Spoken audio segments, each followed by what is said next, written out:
নমস্কাৰ competitive cracker Assam চেনেলটোলৈ আপোনালোক সকলোকে মই স্বাগতম জনাইছোঁ। মোৰ নাম উদিত্যবান পাঠক আৰু আমি এইটো ভিডিঅ'ত ডিছকাছ কৰিব গৈ আছোঁ আসাম পলিটিৰ ওপৰত। সকলো ধৰণৰ কম্পিটিটিভ এক্সামৰ বাবেই উপযোগী হোৱাকৈ আমি আসাম পলিটিৰ পৰা আহিব পৰা অতি গুৰুত্বপূৰ্ণ প্ৰশ্নসমূহ এইটো ভিডিঅ'ত আলোচনা কৰিম। যদি এই ভিডিঅ'টো চাই অলপ হ'লেও উপকৃত হয় মোৰ এই চেনেলটো ছাবস্ক্ৰাইব কৰিব, লগতে লগৰ বন্ধু বান্ধৱী আৰু পৰিয়ালবৰ্গৰ লগত এইটো ভিডিঅ' শ্বেয়াৰ কৰিবলৈ নাপাহৰিব। তেন্তে এতিয়া বলক বেছি দেৰি নকৰি আজি আমি প্ৰশ্নসমূহ আলোচনা কৰোঁ। আজিৰ প্ৰথমটো প্ৰশ্ন হৈছে in which year the all Assam students union, যাক আমি আছু বুলি কওঁ, establish as a formal organisation and adopted its constitution. কোন চনত সদৌ অসম ছাত্ৰ সন্থাক এক আনুষ্ঠানিক সংগঠন হিচাপে প্ৰতিষ্ঠা কৰা হৈছিল আৰু তেওঁলোকে সেই আছুৱে নিজৰ সংবিধান গ্ৰহণ কৰিছিল? অপশ্যন এত দিয়া আছে 1962, বিত 1979, চিত 1967 আৰু ডিত দিয়া আছে 1987। আৰু এই গোটেইকেইটা অপশ্যনৰ ভিতৰত শুদ্ধ উত্তৰ হ'ব অপশ্যন নাম্বাৰ চি 1967। এতিয়া আহক আজিৰ দ্বিতীয়টো প্ৰশ্নলৈ। Which of the following years the all Bodo students union, যাক আমি ABSU বা আপছু বুলি কওঁ, ৱাজ ফৰ্ম? অপশ্যন এত 1962, বিত 1967, চিত 1979 আৰু ডিত দিয়া আছে 1987। আৰু এই গোটেইকেইটা অপশ্যনৰ ভিতৰত শুদ্ধ উত্তৰ হ'ব অপশ্যন নাম্বাৰ বি 1967। এতিয়া আহক নেক্সট কুৱেশ্যনলৈ। When was the north eastern reorganisation areas act passed? উত্তৰ পূব পুনৰ্গঠন আইন কেতিয়া গৃহীত হৈছিল? আৰু ইয়াত যিমানকেইটা অপশ্যন দিয়া আছে ইয়াৰ ভিতৰত শুদ্ধ উত্তৰ হ'ব 1971। অপশ্যন নাম্বাৰ বিটো শুদ্ধ হ'ব 1971। চ' যদি আমি চাব যাওঁ 13 December 1971 an act to provide for the establishment of the states of Manipur and Tripura and to provide for the formation of the state of Meghalaya and of the union territories of Mizoram and Arunachal Pradesh by reorganization of the existing state of Assam for matters connected therewith। মানে কি বুলি ক'লে যে এই আইনখনৰ জৰিয়তেই আমাৰ অসমৰ পৰা বা আমাৰ অসমক বেলেগ বেলেগ ৰাজ্যলৈ বিভাজন কৰা হৈছিলে আৰু এই আইনৰ সহায়ত আমাৰ অসমৰ পৰা কিছুমান ৰাজ্য আঁতৰি গৈছিলে হৈ গ'ল।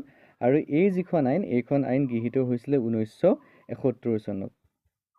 1972 চনত এই আইনখনৰ সহায় লৈ মেঘালয়, অৰুণাচল প্ৰদেশ, মিজোৰাম এইসমূহ আমাৰ অসমৰ পৰা পৃথক হৈ যায় আৰু সেই সময়ত ইউনিয়ন টেৰিটৰিজ বা আমি যাক অসমীয়াত কি বুলি ক'ম কেন্দ্ৰীয় শাসিত অঞ্চল, চ' কেন্দ্ৰীয় শাসিত অঞ্চল হিচাপেহে আঁতৰি গৈছিল, কিন্তু পাছলৈ ৰাজ্যৰ স্বীকৃতি লাভ কৰে। এতিয়া আহক নেক্সট কুৱেশ্যনলৈ।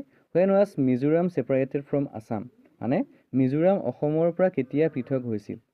যিটো আমি অলৰেডি ইয়াৰ আগৰটো প্ৰশ্ন ডিছকাছ কৰিলোৱেই। ইয়াত যিমানকেইটা অপশ্যন দিয়া আছে ইয়াৰ ভিতৰত শুদ্ধ উত্তৰ হ'ব option number D 1972। So' Mizoram was previously part of Assam until 1972। 1972লৈকে আমাৰ মিজোৰামখন অসমৰে পাৰ্ট আছিলে। When it was carved out as a union territory. In 1986, the Indian Parliament adopted the 53rd Amendment of the Indian Constitution, which allowed for the creation of the state of Mizoram on 20th February 1987 as India's 23rd state. হৈ গ'ল, বুজি পালে? ইয়াৰ next কুৱেশ্যনটো হ'ব in the 1978 election, Gulab Borbra was the first non-Congress CM of Assam. He was the CM of which political party? আৰু ইয়াত যিমানকেইটা option দিয়া আছে option এত দিয়া আছে জনতা পাৰ্টি, বিত দিয়া আছে আসাম গণ পৰিষদ বা অসম গণ পৰিষদ, চিত দিয়া আছে গণশক্তি আৰু ডিত দিয়া আছে AGP। আৰু এই গোটেইকেইটা প্ৰশ্নৰ আৰু এই গোটেইকেইটা অপশ্যনৰ শুদ্ধ উত্তৰ হ'ব অপশ্যন নাম্বাৰ এ জনতা পাৰ্টি। মানে জনতা পাৰ্টি আছিলে প্ৰথম নন কংগ্ৰেছ, যিটো কংগ্ৰেছ পাৰ্টি নাছিলে। চ' সেই জনতা পাৰ্টিৰ পৰাই গোলাপ বৰবৰাই আমাৰ অসমৰ প্ৰথমজন কি হৈছিলে CM বা চিফ মিনিষ্টাৰ হৈছিলে। এতিয়া আহক নেক্সট কুৱেশ্যনলৈ। Census was not conducted in Assam in the year? কোন চনত অসমত লোকপিয়ল হোৱা নাছিল? ইয়াত অপশ্যন দিয়া আছে এত 1971, বিত 1961, চিত 1981 আৰু ডিত দিয়া আছে 1991। আৰু এই গোটেইকেইটা অপশ্যনৰ ভিতৰত শুদ্ধ উত্তৰ হ'ব অপশ্যন নাম্বাৰ চি 1981। লোকপিয়ল সাধাৰণতে প্ৰতি 10 বছৰৰ মূৰে মূৰে হয়, কিন্তু আছাম মুভমেণ্ট আমাৰ সেইখন সময়ছোৱাত যিহেতু হৈ আছিলে সেয়েহে সেই আছাম মুভমেণ্টৰ বাবে এই লোকপিয়ল হোৱা নাছিলে। মানে সেই সময়ত সেই লোকপিয়ল হোৱা 1981 চনত লোকপিয়ল হোৱা নাছিলে। এতিয়া আহক নেক্সট কুৱেশ্যনলৈ। The historic Assam accord was signed on? ঐতিহাসিক অসম চুক্তি কেতিয়া স্বাক্ষৰিত হৈছিলে?